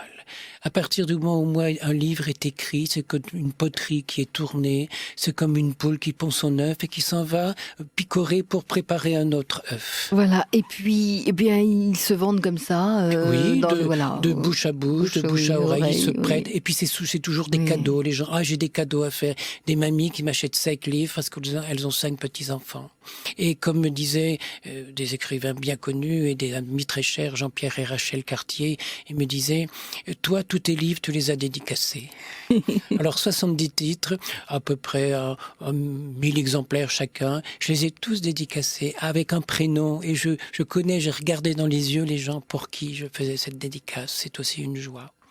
Alors vous témoignez, vous comme le Père Pedro, que finalement la misère n'est pas une fatalité, que on peut, par exemple, vous avez écrit un livre, Le Père Pedro ou la fourmilière des impossibles. Voilà. En revenant de chez le Père Pedro, alors que j'avais vu il y a quelques années une montagne de granit, c'est maintenant devenu un cratère de 40 mètres de profondeur. Et quand on voit ces choses-là, on se dit, il ne faut pas dire c'est pas possible, il faut dire ça n'a pas encore été fait. Quand on voit sur un dépotoir le père qui est un grand sportif, qui était international de football, il y a des années, alors que j'étais à l'île de la Réunion, j'apprenais qu'il cherchait des fonds pour construire un grand hall sportif. Et je m'étais dit, il y a peut-être autre chose à faire que de faire du sport.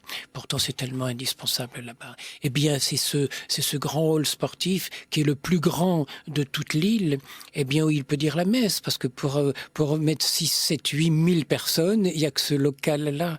Alors quand on bâtit, on ne sait pas pour qui et pourquoi on bâtit, mais on construit et on sort des pierres de terre. Eh bien, sur ce lieu, c'est vrai que j'ai vu la plus belle messe qui soit au monde, et quand on voit une petite fille qui sort du dépotoir et qui se met à chanter avec une voix d'ange, on se dit quelle petite merveille ça pourrait être. Mais si elle n'avait pas rencontré le Père Pedro, à 17, 18 ans, elle se battrait comme une chiffonnière pour bouffer sur le dépotoir. Les résultats scolaires de ces enfants-là sont extraordinaires. 100% des enfants ont leur certificat d'études. 74% ont leur baccalauréat, alors que la moyenne du pays, c'est 36%. Et le Père Pedro, sur cette colline, ce dépotoir, l'a transformé. Cette décharge, les collines de la décharge se sont couvertes d'arbres. 17 villages, il a construit. 17 villages à partir d'une décharge. Oui, et puis de décharges voisines, et puis de terrains qu'il a achetés. Avec les enfants des écoles, avec les plus petits, les plus pauvres du monde, il plante tous les ans 50 000 arbres pour défendre notre planète. Les enfants de la décharge publique de Tananarive protègent notre couche d'ozone. Y a-t-il une école ici? Quelquefois, on voit une manifestation, on plante 2 arbres. Et lui, 50 000, en ce moment un peu moins, parce que les terrains sont occupés. Et je l'ai entendu dire, et je lui rappelais cela, il a dit à des gens dans un village, ces arbres qui sont là, tout ce coin de la forêt, je veux que dans 200 ans, ces arbres existent encore. Et les gens lui ont dit, mais pourquoi? Mais pour laisser votre trace. Et voilà que le Père Pedro fait que ces gens qui étaient les plus pauvres du monde, les chiffonniers de la décharge, dans 200 ans, ils existeront à cause des arbres qu'ils ont plantés. C'est ça le génie de l'amour. Et justement, on parle beaucoup de l'écologie, oui, mais là, il le vit au quotidien. Le vit au quotidien. Il a creusé un barrage pour retenir l'eau, pour que les rizières puissent avoir de l'eau en dehors de la saison des pluies. Et à la main, avec tous ces gens, je les ai vus travailler. Il a 850 maçons. Tous les 3 jours, il y a une maison extraordinairement belle, avec une terrasse, avec un jeu de briques. Et quand on pense que le directeur de la Banque mondiale internationale, en voyant ça, a dit, mais ça, c'est beaucoup trop beau pour les pauvres. Mais pauvres crétins, c'est pas parce qu'on joue avec les briques que ça coûte plus cher. C'est exactement le même prix. Mais l'amour, ça déborde des mains du Père. Alors ça devient beau. Oui. Les autres font des murs tout bêtes, tout plats. Et lui, en faisant un damier avec les briques, ce sont les mêmes briques et ça ne coûte pas plus cher. Mais ces gens-là, qui sont dans des bureaux des fonctionnaires, j'ai envie de raconter une petite chose à propos du Père Pedro qui va certainement rassurer beaucoup. Un jour, il avait fait ses comptes. Il était derrière son bureau après la messe, il avait encore ses beaux habits. Et puis, en faisant ses comptes, il a découvert qu'il avait 10 000 personnes à nourrir tous les jours. Il s'est dit, mais comment je vais faire? Tous les jours, il en arrive d'autres. Un soir que j'étais avec lui, ce soir-là, il y avait 76 personnes qui étaient arrivées ce seul jour-là, en plus. Alors, un peu décontenancé, un peu découragé, il a convoqué ses collaborateurs, il leur a dit, écoutez, on accueille toujours des nouveaux, il va falloir qu'on s'arrête parce que on pourra pas continuer. Un jour, on sera 20 000 et je pourrai plus les nourrir demain, les caisses sont vides, qu'est-ce qu'on va faire? Alors, je vous demande à partir d'aujourd'hui d'arrêter d'accueillir toujours des nouveaux pauvres.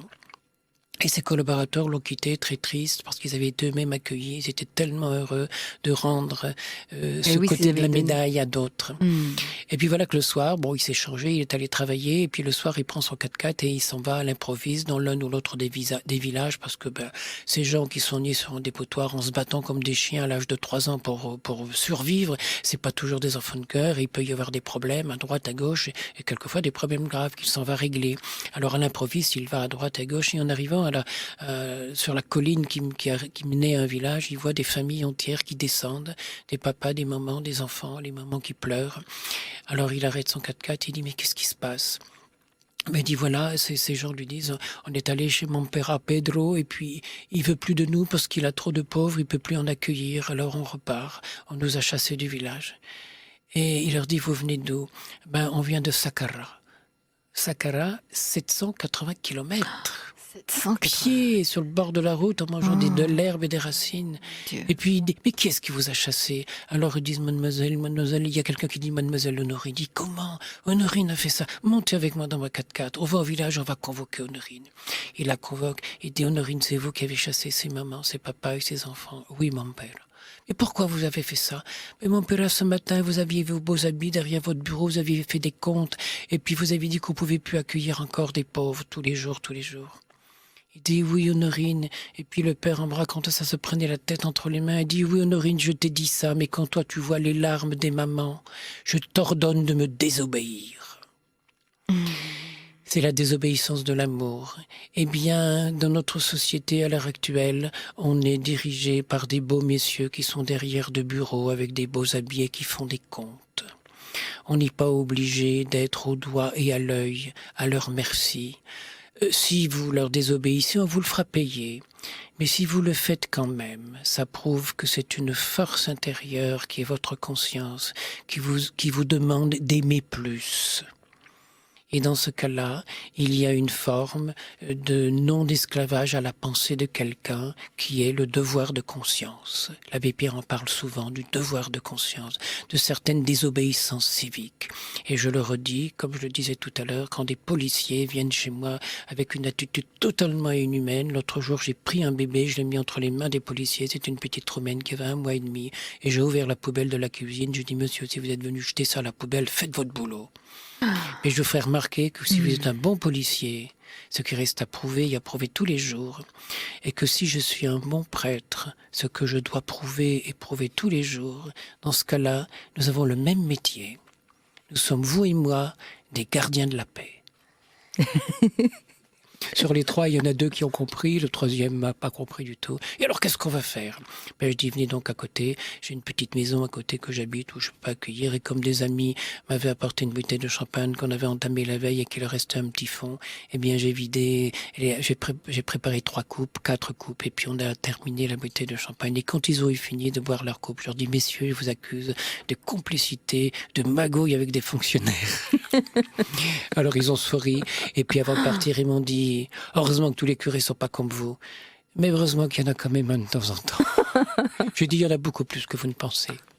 Il y en a beaucoup des prêtres qui se dévouent discrètement. Il y a 100 000 missionnaires dans le monde. 100 000. Je viens de quitter le père Bols, 93 ans, un père alsacien qui a ouvert 700 écoles à Madagascar.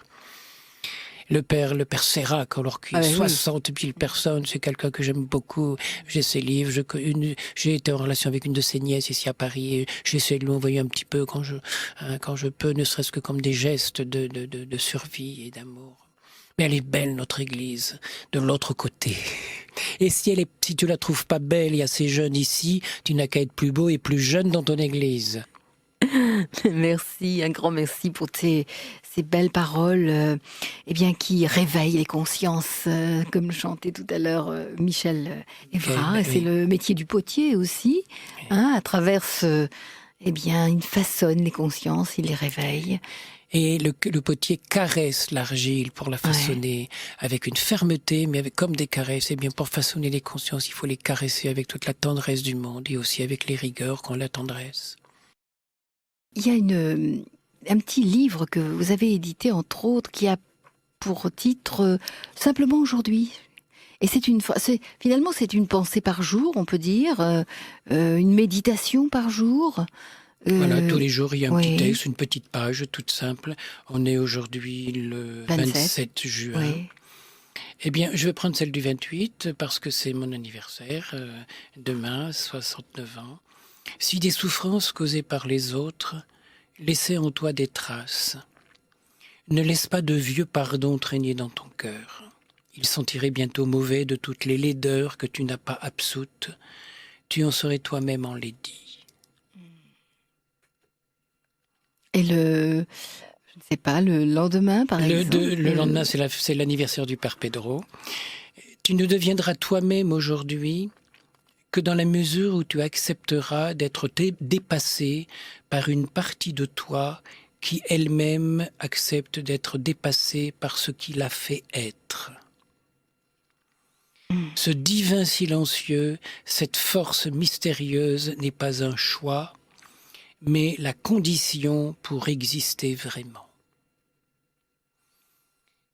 Voilà encore, là, j'ai employé le mot divin, mais bien sûr que c'est de Dieu que je parle à toutes les lignes, à toutes les pages. Mais tous ces livres, ou les poteries aussi, mais les livres que vous écrivez, on peut se les procurer chez vous ? C'est chez moi, oui, je les fabrique artisanalement, page par page, comme ça. Mais voyez-vous, la semaine dernière encore, je distribuais ces petits papiers, parce que ça, on en fait des petits papiers imprimés sur papier craft pour distribuer dans la rue autour de mon tour de potier. Oui. Et j'étais à Amiens, la foire commerciale, où on exposait une très grosse pièce que j'avais faite pour la cathédrale d'Amiens, plus de 90 kilos sur le thème de Saint-Jean-Baptiste, et où les gens s'arrêtaient, regardaient, j'avais mis le livre du Père Pedro, le livre de l'abbé Pierre, et puis je distribuais ces petits textes. Interdit par l'organisation de la foire commerciale. Pourquoi ? Parce que c'est des bondieuseries, ce que je viens de lire là. Eh bien, je suis heureux d'écrire de telles bondieuseries. Alors, je suis parti, j'ai tout embarqué, j'ai quitté la foire. J'ai fait un jury au micro. On aura votre peau, on vous fera une triste réputation. D'amoureux, oui, allez-y. Alors, on peut donner l'adresse où on peut se procurer. C'est donc la demeure. Hein, c'est cette maison que vous avez retapée, laquelle, oui. Voilà. Et l'adresse, c'est 80 290 à Croix-Ros. La demeure, 80 290 à Croix-Ros, comme une croix. Et puis Ros, L-A-U-L-T, Croix-Ros. Voilà. Mais vous disiez justement, cette nuit, vous avez vécu quelque chose de particulier et d'assez... Oui. Une épreuve, on peut dire. On a parlé depuis tout à l'heure du travail du potier. Oui. Alors, j'ai été potier pendant 40 ans, mais je ne suis plus potier depuis cette nuit, parce que le four d'un potier, c'est son outil principal. Et un four, ça coûtait, quand je l'ai acheté il y a 40 ans, ça coûtait le prix d'une maison. Et mon four, cette nuit, a fondu. Une erreur de programmation sur un appareil digital qui donne la température, et la température était totalement fausse, et quelqu'un qui me rendait service et qui surveillait le four l'a laissé continuer à chauffer, et il a complètement fondu. Les 200 ou 300 pièces qui étaient à l'intérieur, je l'ai ouvert ce soir, juste avant de venir ici à Paris, eh bien tout était fondu dans le fond, comme du chocolat fondu, et le four est fichu. Je ne suis plus potier. Et je serai, j'espère encore, l'amuseur public sur les routes avec mon tour, avec la terre pour mimer la tendresse avec tous ces gestes prophétiques que j'ai inventés, mais je ne pense plus pouvoir, à mon âge, faire l'achat d'un four, ça n'est pas possible. Mais je ne me soucie pas du tout. Je suis exactement dans le même état que j'étais il y a 20 ans quand la maison a brûlé, maison que j'avais mis 15 ans à restaurer. J'étais à l'île de la Réunion et une amie m'a m'a téléphoné en disant ta maison brûle. J'ai dit est-ce qu'il va en rester quelque chose? Non, il ne restera plus rien. Bon, ben c'est tout. On tourne la page et on va voir ailleurs. Et vous l'avez reconstruite, cette maison? Et cette maison, je l'ai reconstruite, mais j'avais 50 ans.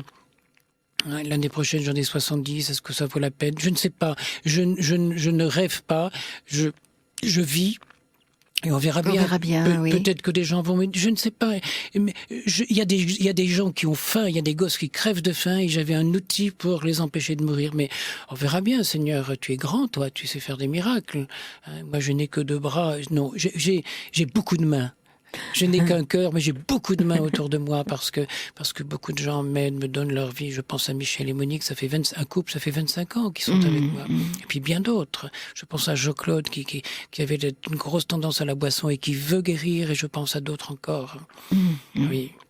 Mais on ne sait pas, là, peut-être des oreilles, des cœurs qui entendent. Voilà, et Dieu peut passer aussi à travers des personnes qui... Oui, c'était pas du tout mon but de le dire, mais puisque vous le dites, oui, c'est comme ça. Seigneur, j'en mets tout ça entre tes mains. Entre tes mains, oui, c'est cela. L'abandon total, total, le détachement, mais comme le Seigneur voudra. Et je me suis appris ce détachement à chaque fois que j'ai tourné une pièce extraordinaire, quand j'arrivais à monter à 78 cm et demi. Combien de fois cette pièce, je l'offrais à Dieu, je battais la terre et je recommençais. Sachant que je ne pourrais jamais refaire une pièce aussi belle. Mais je la devais aux autres, je la devais à l'amour. L'amour, c'est gratuit, ça rapporte rien, l'amour. Une vie humaine, ça rapporte rien. Un jour, on va complètement disparaître. Et donc, m'habituer à ce détachement, mais qui est peut-être le dernier des attachements à l'amour, qui soit le plus grand, peut-être. Un grand, grand merci, Père André-Marie, pour toutes ces paroles qui viennent du cœur, qu'elles soient d'indignation, d'amour, de tendresse, de pardon. Il me faudrait 10 émissions comme ça pour parler de toutes mes passions. Je pourrais parler pendant 2 heures des fourmis, je pourrais parler de... J'ai une passion pour les fourmis. Les fourmis? Ah oui. Il faudra venir nous parler des fourmis. J'ai toute ma vie étudié les fourmis, et dans Le Petit Moine qui dort pas la nuit, il y a des textes très beaux. Eh bien écoutez, vous reviendrez nous parler des fourmis et de leur vie, sans doute passionnante, mais tellement ignorée. Un grand, grand merci. Merci à nos auditeurs. Merci pour leur écoute. Merci également à Anne-Marie et Jean-Claude qui vous accueillent au standard ce soir et à Sébastien qui était à la technique. Cette émission est disponible sur CD.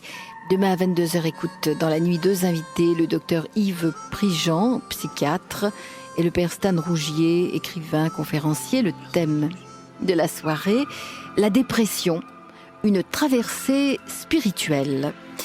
Très très bonne nuit à tous, à demain.